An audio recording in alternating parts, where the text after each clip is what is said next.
വിലാപയാത്ര കടന്നു വരുന്നതിന് തൊട്ടുമുന്നിലാണ് നമ്മുടെ വാർത്താ സംഘം.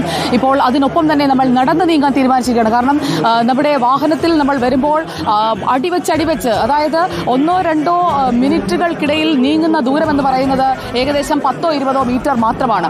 ആ രീതിയിലാണ് ഈ വിലാപയാത്ര മുന്നോട്ട് പോകുന്നത്. ഇങ്ങനെയാണ് എന്നുണ്ടെങ്കിൽ വിലാപയാത്ര VS-ന്റെ ജന്മനാട്ടിലേക്ക് എത്തിച്ചേരുമ്പോൾ പുലർച്ചെയാകുമെന്നുള്ളത് ഉറപ്പാണല്ലേ? തീർച്ചയായിട്ടും. ഇവിടെ എത്ര ദൂരമുണ്ട്, ആ ദൂരം മുഴുവൻ താണ്ടുമ്പോൾ ഈ കാത്തിരിക്കുന്ന ജനക്കൂട്ടം നോക്കൂ.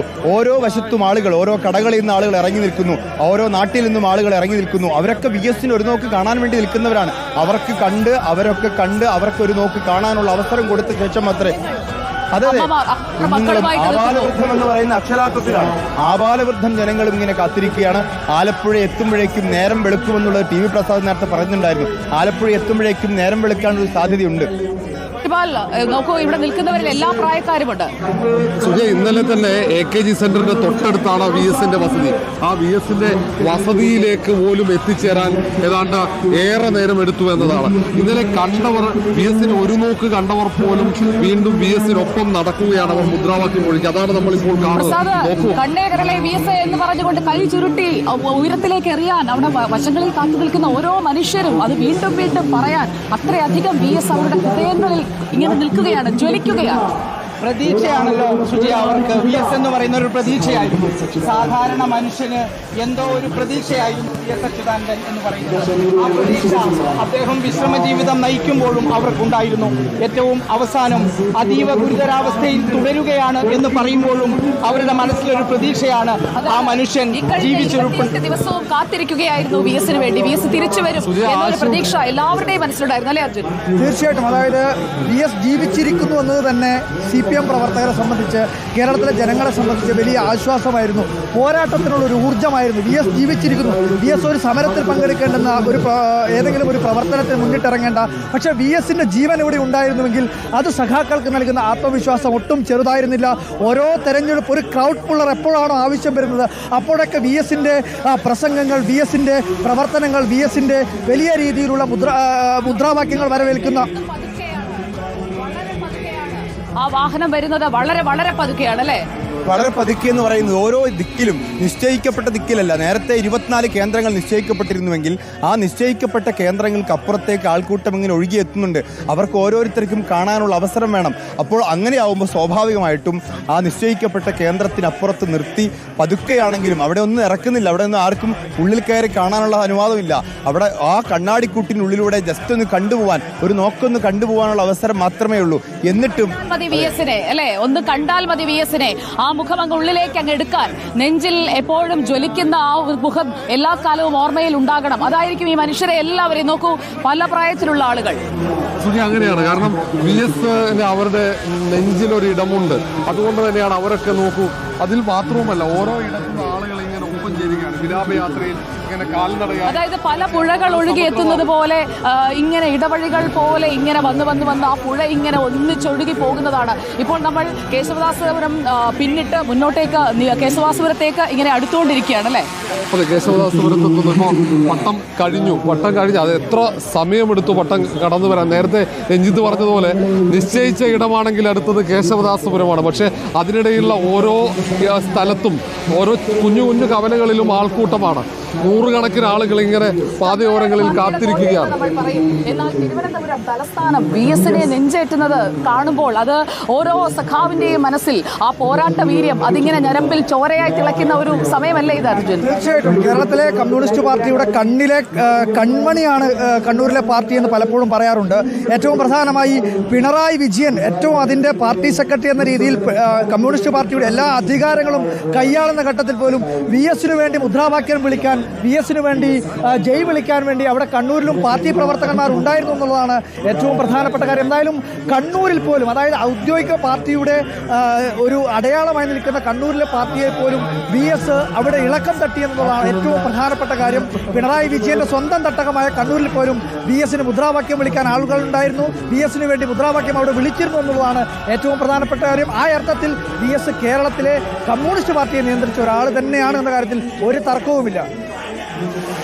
എല്ലാം VS-ന് വേണ്ടി മലയാളികൾ ഒന്നാകെ, കാരണം ഒരു പോരാട്ടമാണ് VS. അതുകൊണ്ട് തന്നെ എല്ലാവരുടെയും പ്രതീക്ഷയായിരുന്നു നേരത്തെ TV പ്രസാദ് പറഞ്ഞത്. എല്ലാവരും നെഞ്ചിലേറ്റി. അതാണ് VS-ന്റെ ഒരു പ്രത്യേകതയും രാഷ്ട്രീയത്തിന് അതീതമായി. ഇങ്ങനെ കടന്നു വരുമ്പോൾ അതിനൊപ്പം നടന്നു നീങ്ങുന്ന ആളുകൾ, നമ്മൾ അതിന് ചേർന്ന് നടക്കുകയാണെങ്കിൽ നമുക്ക് കൃത്യമായിട്ട് ആ വാഹനത്തിന് ചുറ്റും ഈ മുദ്രാവാക്യങ്ങൾ ഇങ്ങനെ മുഴങ്ങിക്കൊണ്ടേയിരിക്കുകയാണ്. അതിങ്ങനെ കാതിൽ അലയടിക്കുകയാണ് അല്ലേ പ്രസാദ്? ഉറപ്പായും അത് തന്നെയാണ്. അതായത് മുദ്രാവാക്യം വിളികൾ എങ്ങും മുഴങ്ങുകയാണ്. കണ്ണേ കേരളേ എന്ന മുദ്രാവാക്യം നേരത്തെ നമ്മൾ കേട്ടിരുന്നത് വലിയ ആൾക്കൂട്ടം നിറഞ്ഞ പൊതുയോഗത്തിലേക്ക് വരുന്ന VS-നായിരുന്നു. അവിടെ നിന്ന് ഇറങ്ങിപ്പോകുന്ന VS-നായിരുന്നു. ഇത് VS-ന്റെ ചേതനേറ്റ ശരീരം നോക്കി കണ്ണേ കരളേ VS-എ, നെഞ്ചിനുള്ളിലെ റോസാപ്പൂവെ എന്ന് വിളിക്കുന്ന മുദ്രാവാക്യം ജീവനില്ലാത്ത VS-ന് നേർക്കാണ് എന്നുള്ളത് വിളിച്ചു കൊടുക്കുന്നവർ പോലും വിശ്വസിക്കുന്നില്ല. സുജയ, നെഞ്ചിനുള്ളിലുണ്ട് VS എന്ന് ഓരോരുത്തരും ആവർത്തിച്ചുറപ്പിക്കുകയാണ്. ഇനി എത്ര കാലം കഴിഞ്ഞാലും VS-ന്റെ സ്ഥാനം VS-ന് മാത്രം അവകാശപ്പെട്ടതാണ്. ഒരു നൂറ്റാണ്ട് ഈ ഭൂമിയിൽ ജീവിച്ച് മലയാളികളെ മുഴുവൻ തന്റെ സമര പോരാട്ടങ്ങളുടെ തീക്ഷ്ണത എത്രത്തോളമാണ്, നിലപാടുകളിൽ തനിക്ക് എത്രത്തോളം കാർക്കശ്യമുണ്ട് ഈ ഘട്ടത്തിൽ നമ്മുടെ മനസ്സിലേക്ക് വരികയല്ലേ രഞ്ജിത്ത്? തീർച്ചയായിട്ടും നിയമസഭയ്ക്കകത്തും പുറത്തും അദ്ദേഹത്തിന്റെ പോരാട്ടമായിരുന്നു. നിയമസഭയ്ക്കകത്തേക്ക് അദ്ദേഹം ആദ്യം തിരഞ്ഞെടുക്കപ്പെട്ട് നിയമസഭയിലെത്തിയപ്പോൾ അദ്ദേഹത്തിന്റെ പ്രസംഗം കർഷക തൊഴിലാളികളുടെ കൂലിക്ക് വേണ്ടിയുള്ള പ്രസംഗമായിരുന്നു. അതിന് പുറത്താണെങ്കിൽ നിയമസഭയ്ക്ക് പുറത്ത് അദ്ദേഹം എന്തെല്ലാം പോരാട്ടങ്ങൾ, അത് മറയൂരിൽ നമ്മൾ കണ്ടു, മതികെട്ടാലിൽ കണ്ടു, മൂന്നാറിൽ കണ്ടു, അതുപോലെ എത്രയെത്ര ഇടമലയാർ കേസിൽ കണ്ടു, പാമോലിംഗ് കേസിൽ കണ്ടു, ഐസ്ക്രീം പാർലർ കേസിൽ കണ്ടു. അങ്ങനെ പോരാട്ടങ്ങളുടെ നാൾ വഴിയിൽ VS നയിച്ച എത്രയെത്ര പോരാട്ടങ്ങളുണ്ടായിരുന്നു. ആ പോരാട്ടങ്ങളിലെല്ലാം VS അവസാനം വരെ, അതിൽ പരാജയപ്പെട്ടോ ജയിച്ചോ എന്നുള്ളതിൽ അവസാനം വരെ അദ്ദേഹം പോരാടി എന്നുള്ളതാണ്. ഒരു കമ്മ്യൂണിസ്റ്റുകാരൻ എന്ന രീതിയിൽ അദ്ദേഹം പാർട്ടിക്ക് വേണ്ടി പ്രവർത്തിച്ചു. വേളയെടുക്കാത്ത തീക്ഷ്ണമായ തന്റെ വാക്കും പ്രവൃത്തിയും ഒരേ രീതിയിൽ ആളുകളെ ത്രസിപ്പിച്ചുകൊണ്ടേയിരിക്കണം എന്ന ദൃഢനിശ്ചയമുള്ളതുപോലെ ആയിരുന്നില്ലേ അദ്ദേഹത്തിന്റെ ഈ അവസാന കാലങ്ങൾക്ക് തൊട്ട് മുൻപുള്ള ജീവിതം വരെ? അതായത് 2000-ന് മുൻപും 2000-ന് ശേഷവുമുള്ള VS. അങ്ങനെ നമ്മൾ അടയാളപ്പെടുത്തുമ്പോൾ 2000-ന് ശേഷമുള്ള VS-ന് പോരാട്ടങ്ങളിലെ മൂർച്ച, വാക്കുകളിലെ തീർച്ച, അത് രണ്ടും കൂടി വരുന്നതല്ലേ നമ്മൾ കണ്ടത്? ഉറപ്പായും സുജയ, സമീപകാലത്ത് കേരളം കണ്ട ഏറ്റവും മികച്ച പ്രതിപക്ഷ നേതാവിൽ ഒരാൾ കൂടിയായിരുന്നു VS അച്യുതാനന്ദൻ എന്നതാണ്. VS അച്യുതാനന്ദൻ ഇടപെടാത്ത ഏത് കേസുകളാണുള്ളത്?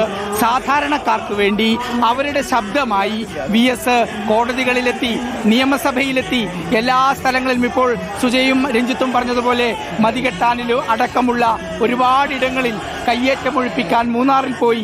അങ്ങനെ ജനങ്ങൾ എന്താണോ മനസ്സിലാഗ്രഹിക്കുന്നത് അത് നടപ്പിലാക്കുന്ന നേതാവായിരുന്നു VS എന്നതാണ്. അതേപോലെ തന്നെ ഈ മതികെട്ടാനിലും അതുപോലെ തന്നെ നിരവധി വികസന പ്രവർത്തനങ്ങളോടൊപ്പം തന്നെ VS-ന്റെ പേര് വളരെ എടുത്തു പറയേണ്ടത്, ഇന്നലെ കാസർഗോഡുള്ള എൻഡോസൾഫാൻ സമരനാകാനായിട്ടുള്ള ഒരാൾ എനിക്ക് മെസ്സേജ് അയച്ചു. കാരണം VS-ന്റെ വിയോഗവുമായി ബന്ധപ്പെട്ടുകൊണ്ടാണ്.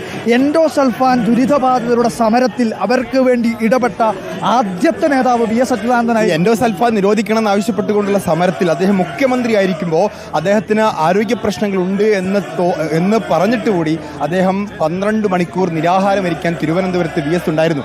സമരപന്തലിൽ പോലും VS ആ സമരപന്തലിൽ പോയി അവരോടൊപ്പം ഇരുന്നു, അവരോടൊപ്പം മുദ്രാവാക്യം വിളിച്ചു, അവർ പറയുന്ന കാര്യങ്ങൾ കേട്ടു. അത് ചെറിയ നിസ്സാരമായ ഒരു കാര്യമല്ല. നിലപാടെന്ന് പറഞ്ഞാൽ ആ നിലപാട് തന്റെ പ്രവൃത്തിയിലൂടെ തെളിയിച്ച് കാണിക്കുക, അങ്ങനെ തന്നിലൊരു വിശ്വാസം ഉണ്ടാക്കിയെടുക്കുക. അത് അദ്ദേഹം തുടങ്ങിയ കാലം മുതൽ തന്നെ കുട്ടനാട്ടിൽ കർഷക തൊഴിലാളികൾക്ക് വേണ്ടി ഇറങ്ങിച്ചെന്ന് അവിടെ സംഘടിതരല്ലാതെ കിടക്കുന്ന ആ തൊഴിലാളി വർഗത്തെ ചൂഷണം ചെയ്യുന്ന ജന്മി പ്രഭുത്വത്തിനെതിരെ തുടങ്ങിയ ആ പോരാട്ടത്തിന്റെ തീക്ഷ്ണത അവസാന കാലം വരെയും അദ്ദേഹത്തിൽ ഉണ്ടായിരുന്നു.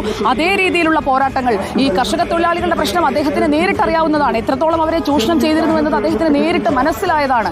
ആ ചൂഷണങ്ങൾ കണ്ട് ഇടങ്ങഴി നെല്ല് കൊടുക്കുന്നതിൽ കാണിക്കുന്ന ആ അനീതി മുതൽ തൊട്ടറിഞ്ഞാണ് VS വന്നത്. അതുകൊണ്ട് തന്നെ ആ വന്ന വഴിയിലെ തിരിച്ചറിവുകൾ അദ്ദേഹത്തിലെ പോരാളിയെ ഉണർത്തിയെന്ന് വേണ്ടേ നമ്മൾ കരുതാൻ? തീർച്ചയായിട്ടും ജയത്തിലും പരാജയത്തിലും അദ്ദേഹം പോരാളിയായിരുന്നു. 1996 മാരാരിക്കുളത്ത് അദ്ദേഹം പരാജയപ്പെടുമ്പോൾ ആ പരാജയത്തിന് ശേഷം അദ്ദേഹത്തിന്റെ മാനസികാവസ്ഥ എന്തായിരിക്കുമെന്നുള്ളത് വലിയ ആകാംക്ഷയോടുകൂടി രാഷ്ട്രീയ കേരളം കാത്തിരുന്നതാണ്. അന്ന് മാധ്യമങ്ങൾ അദ്ദേഹത്തെ ചോദിച്ചപ്പോൾ പാർട്ടി പരിശോധിക്കുമെന്നുള്ള 2 വാക്കാണ് അദ്ദേഹം പറഞ്ഞത്. അദ്ദേഹം പൊട്ടിത്തെറിച്ചില്ല. അദ്ദേഹത്തിന് അറിയാമായിരുന്നു അവിടുത്തെ പരാജയത്തിൽ എന്തോ ദുരൂഹതകളുണ്ട്. പക്ഷേ അദ്ദേഹം ഒരു ഉറച്ച കമ്മ്യൂണിസ്റ്റുകാരനായിരുന്നു, ഉറച്ച സംഘടനയിൽ വിശ്വസിക്കുന്ന വ്യക്തിയായിരുന്നു. അതുകൊണ്ട് പൊട്ടിത്തെറിക്കാതെ ആത്മസംയമനത്തോടുകൂടി 2 വാക്ക് മാത്രം പുറത്ത് അദ്ദേഹം പറഞ്ഞു. പക്ഷേ അദ്ദേഹം പിന്നീട് ആ പാർട്ടി ഓഫീസിൽ പോയി അന്നത്തെ പാർട്ടിയുടെ മിനിറ്റ്സ് പരിശോധിച്ചു, പ്രചരണങ്ങളെക്കുറിച്ച് പരിശോധിച്ചു. പക്ഷെ അതെല്ലാം പാർട്ടിക്കകത്ത് മാത്രമേ VS പറഞ്ഞുള്ളൂ. അപ്പോൾ ജയത്തിലും പരാജയത്തിലും അദ്ദേഹം വിപ്ലവകാരിയായിരുന്നു, പോരാളിയായിരുന്നു. ആ പോരാട്ടത്തിന് അദ്ദേഹം പരാജയപ്പെട്ടുവെങ്കിലും കുറച്ചുപേരൊക്കെ പറഞ്ഞു നിയമസഭാ കക്ഷി നേതാവാൻ നേരത്തെ നിശ്ചയിച്ചതല്ലേ, നിങ്ങൾ തോറ്റാലും നിയമസഭാ കക്ഷി നേതാവ് നിങ്ങളായിരിക്കണം, ഉപതെരഞ്ഞെടുപ്പിൽ ജയിക്കാം, അങ്ങനെ അനർഹമായതൊന്നും എനിക്ക് വേണ്ട, അർഹമായവർ നേടട്ടെ എന്ന് പറഞ്ഞുകൊണ്ടാണ് ഇ കെ നായനാർക്ക് വേണ്ടി VS മാറിക്കൊടുക്കുന്നത്. അപ്പോൾ ജയത്തിലും പരാജയത്തിലും അദ്ദേഹം പോരാളിയായിരുന്നു. ആ പോരാട്ടം അദ്ദേഹത്തിൻ്റെ 101ാമത്തെ വയസ്സിൽ അദ്ദേഹം വിടവാങ്ങുമ്പോൾ അദ്ദേഹം കാണിച്ചു. ആ പോരാളിക്കുള്ള അർഹതപ്പെട്ടൊരു യാത്രയപ്പാണ് ഇപ്പോൾ നൽകിക്കൊണ്ടിരിക്കുന്നത്. നിന്ന് കേശവദാസപുരത്തേക്ക് 3-4 മിനിറ്റ് കൊണ്ട് എത്താം അല്ലേ റോഷി?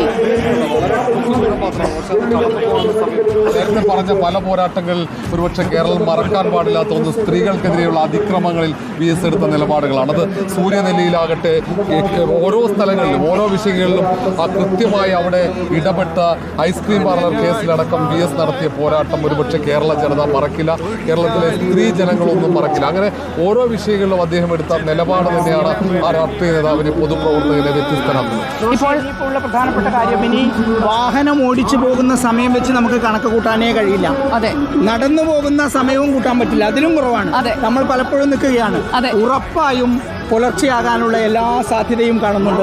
സമയം വൈകുന്തോറും ആൾക്കൂട്ടം കൂടും. സാധാരണ മനുഷ്യരാണല്ലോ സുജയ VSന്റെ ഏറ്റവും വലിയ ആരാധകർ. അവർ ജോലിയൊക്കെ കഴിഞ്ഞ് തിരുവനന്തപുരത്ത് കടമ്പാട്ടുകോണം വരെയുള്ള 27 സ്റ്റോപ്പുകളിൽ നമ്മൾ ആകെ കടന്നു പോയിട്ടുള്ളത് 4-5 സ്റ്റോപ്പുകൾ മാത്രമാണ് ഇപ്പോൾ. അത്രേ ഉള്ളൂ. തീർച്ചയായിട്ടും ഓരോ സ്ഥലങ്ങൾ പിന്നിടുമ്പോഴും പല സ്ഥലങ്ങളിൽ നിന്നും ആൾക്കാർ ഇവിടത്തേക്ക് എത്തിക്കൊണ്ടിരിക്കുകയാണ്. ഇന്നലെ ഞാനിപ്പോൾ കണ്ണൂരിൽ നിന്ന് വരുന്നത്, കണ്ണൂരിൽ നിന്ന് പോലും ഇന്നലെ ട്രെയിൻ ടിക്കറ്റ് കിട്ടാതെ, ബസ് ടിക്കറ്റ് കിട്ടാതെ എങ്ങനെ ഇവിടത്തേക്ക് എത്തണമെന്നറിയാതെ ഒരുപാട് പേർ നിൽക്കുകയാണ്. അവരൊക്കെ ഇന്നത്തേക്ക് ഇവിടത്തേക്ക് എത്തും, അല്ലെങ്കിൽ ആലപ്പുഴയിലേക്ക് എത്തും. എങ്ങനെയായാലും VSന്റെ ഈ അവസാന അന്ത്യയാത്ര അതൊരു വൻ ജനാവലിയെ സാക്ഷി നിർത്തിയിട്ടായിരിക്കുമെന്ന കാര്യത്തിൽ ഒരു തർക്കവുമില്ല. എന്തായാലും വലിയ ആൾക്കൂട്ടം, പോകുന്ന ഓരോ സ്ഥലങ്ങളിലും വലിയ ആൾക്കൂട്ടമാണ്. കണ്ണേ കരളെ VS, ഞങ്ങളുടെ നെഞ്ചിലെ റോസാപ്പൂ എന്ന് വിളിച്ച മുദ്രാവാക്യങ്ങൾ അവർ നെഞ്ചിൽ തട്ടി വിളിക്കുകയാണ്. വെറുതെ ഒരു ആൾക്കൂട്ടം ഉണ്ടാകുമ്പോൾ ഉയരുന്ന മുദ്രാവാക്യമല്ല, അവരുടെ ഒരു നേതാവായി VSനെ അവർക്ക് തോന്നുന്നു എന്നുള്ളതാണ്. കാരണം സാധാരണഗതിയിൽ പാർട്ടി ഒരു സാധാരണപ്പെട്ട പ്രവർത്തകനെ അവർ നേരിട്ട് കാണുന്ന ഒരു നേതാവ് അവിടുത്തെ ബ്രാഞ്ച് സെക്രട്ടറി ആയിരിക്കാം, അല്ലെങ്കിൽ അവിടെയുള്ള ഒരു ലോക്കൽ നേതാവായിരിക്കാം. പക്ഷെ അതുപോലെ VSനെ അവർക്ക് അനുഭവപ്പെട്ടു എന്നതിൻ്റെ തെളിവ് കൂടിയാണ് ഈ VSന് നൽകുന്ന അന്ത്യാഭിവാദ്യം എന്ന കാര്യത്തിൽ ഒരു തർക്കവുമില്ല. ഈ ആൾക്കൂട്ടം